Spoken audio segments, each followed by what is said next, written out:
1347 Europe की एक आम सी सुबह थी, मगर किसी को अंदाजा नहीं था कि आने वाले चंद साल इंसानी तारीख के सबसे खौफनाक बाब में तब्दील होने वाले हैं। गलियां आबाद थीं, बाजार खिले हुए थे, लोग अपने रोजमर्रा के कामों में मसरूफ थे, लेकिन एक खामोश कातिल उनकी तरफ बढ़ रहा था। ऐसा कातिल जिसके पास ना तलवार थी, ना तुप, ना फौज। इसका हथियार एक मोहलिक बीमारी थी, जिसे बाद में दुनिया ने ब्लैक डेथ या मौत के नाम से जाना। ये वबा सिर्फ एक बीमारी नहीं थी, बल्कि एक ऐसा सानिहा था जिसने पूरी तहजीब को हिलाकर रख दिया।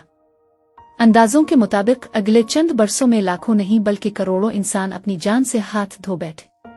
बाज़ मुअर्रिखीन के मुताबिक इस वबा ने यूरोप की तकरीबन 1/3 से निस्फ आबादी को खत्म कर दिया। आखिर ये बीमारी कहाँ से आई? ये इतनी तेजी से कैसे फैली? और क्या आज भी इसके जरासीम दुनिया में मौजूद है? आइए इस हैरान कुन तारीख को जानते हैं। तारीख दानों के मुताबिक इस वबा की इब्तिदा गालिबन वस्ती एशिया में हुई। वहां से ये तिजारती रास्तों के जरिए मुख्तलिफ इलाकों तक पहुंची। इस दौर में मशहूर शाहरान रेशम पर हजारों ताजिर सफर करते थे और उन्हीं काफिलों के साथ बीमारी भी एक जगह से दूसरी जगह मुंतकिल होती गई। 1347 में कुछ तिजारती जहाज बुहेरा रोम के रास्ते सिसली और फिर इटली की बंदरगाहों पर पहुंचे। जब लोग जहाजों पर सवार हुए तो उन्हें एक खौफनाक मंजर देखने को मिला। बहुत से मल्लाह मर चुके थे, जबकि बाकी शदीद बीमार थे। चंद ही दिनों में बंदरगाहों के आसपास के लोग भी बीमार होने लगे और यूं वबा पूरे यूरोप में आग की तरह फैल गई। इस बीमारी की सबसे आम किस्म बॉबविंग प्ल्यूग थी, जो एक बैक्टीरिया यर्सीनिया पेस्टिस की वजह से होती है। ये बैक्टीरिया अमूमन चूहों पर मौजूद स्वाहे के जरिए इंसानों तक पहुंचता था। इस जमाने में शहरों में सफाई का निजाम न होने के बराबर था, चूहों की तादाद बहुत ज्यादा थी और यही सूरत-ए-हाल बीमारी के फैलाव का सबब बनी। मुतासिरा अफराद को तेज बुखार, शदीद कमजोरी और जिस्म में दर्द शुरू हो जाता था। बगलों, गर्दन, आरान के करीब सूजन पैदा होती थी, जिन्हें बॉबिस कहा जाता है। कई मरीजों की जल्द सिया पड़ने लगती थी, जिसकी वजह से इस वबा को ब्लैक डेथ कहा जाने लगा। बहुत से लोग अलामात जाहिर होने के सिर्फ चंद दिन बाद ही जान की बाजी हार जाते थे। लोगों में खौफ इस कदर बढ़ गया कि बाद शहरों में बीमार अफराद को तन्हा छोड़ दिया जाता था। कई खानदानों के तमाम अफराद एक ही हफ्ते में खत्म हो गए। घरों के दरवाजों पर निशान लगा दिए जाते ताकि लोग वहां जाने से बचें।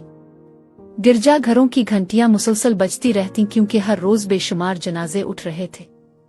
इस वक्त ना एंटीबायोटिक्स मौजूद थी, ना जदीद हस्पताल, ना बीमारी की असल वजह का इल्म था। बहुत से लोग समझते थे कि यह खुदा का अजाब है, जबकि कुछ इसका जिम्मेदार आसमानी सितारों और जहरीली हुआ को करार देते थे। गलत मालूमात और खौफ ने सूरत-ए-हाल को मजीद खराब कर दिया। वबा के नतीजे में खेत वीरान हो गए, तिजारत रुक गई, मजदूरों की शदीद कमी पैदा हो गई और मईशत को जबरदस्त नुकसान पहुंचा। लेकिन इसी के साथ एक बड़ी समाजी तब्दीली भी आई। चूंकि मजदूर कम रह गए थे, इसलिए उनकी अहमियत बढ़ गई और उन्हें पहले से बेहतर उजरत मिलने लगी। बहुत से मुअर्रिखीन का ख्याल है कि ब्लैक डेथ ने यूरोप के समाजी और माशी निज़ाम को बदलने में अहम किरदार अदा किया। अगरचे ब्लैक डेथ ने करोड़ों जाने ले, लेकिन इस सानिहे ने तिब और सेहत के शोबे में भी नई सोच पैदा की। मुख्तलिफ शहरों ने बीमार जहाज़ों और मुसाफिरों को कुछ अरसे तक अलग रखने का निज़ाम शुरू किया, जिसे बाद में करंटीना कहा जाने लगा। यही उसूल आज भी कई मुतअद्दी बीमारियों के दौरान इस्तेमाल किया जाता है। क्या ये बीमारी आज खत्म हो चुकी है?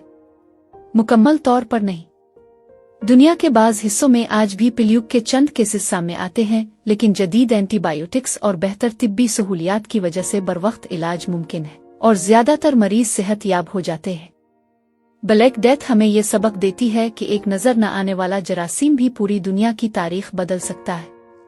ये सिर्फ एक वबा की कहानी नहीं, बल्कि इंसानी कमजोरी, खौफ, जिदोजहद और सीखने की दास्तान है। आज जब हम जदीद तिब, वैक्सीन और साइंसी तहकीक से फायदा उठा रहे हैं, तो हमें यह भी याद रखना चाहिए कि माजी की ऐसी तबाहकुन वबाओं ने ही इंसान को बेहतर तिब्बी निज़ाम बनाने पर मजबूर किया। अगर आपको तारीख के ऐसे हैरान कुन वाक़यात, पुरअसरार तहजीबों, कदीम जंगों और दुनिया बदल देने वाले वाक़यात के बारे में जानना पसंद है, तो हमारे चैनल को ज़रूर सब्सक्राइब करें, वीडियो को लाइक करें और अपनी राय कमेंट्स में ज़रूर शेयर करें। अगली वीडियो में हम तारीख के एक और दिलचस्प राज के साथ दोबारा हाजिर होंगे।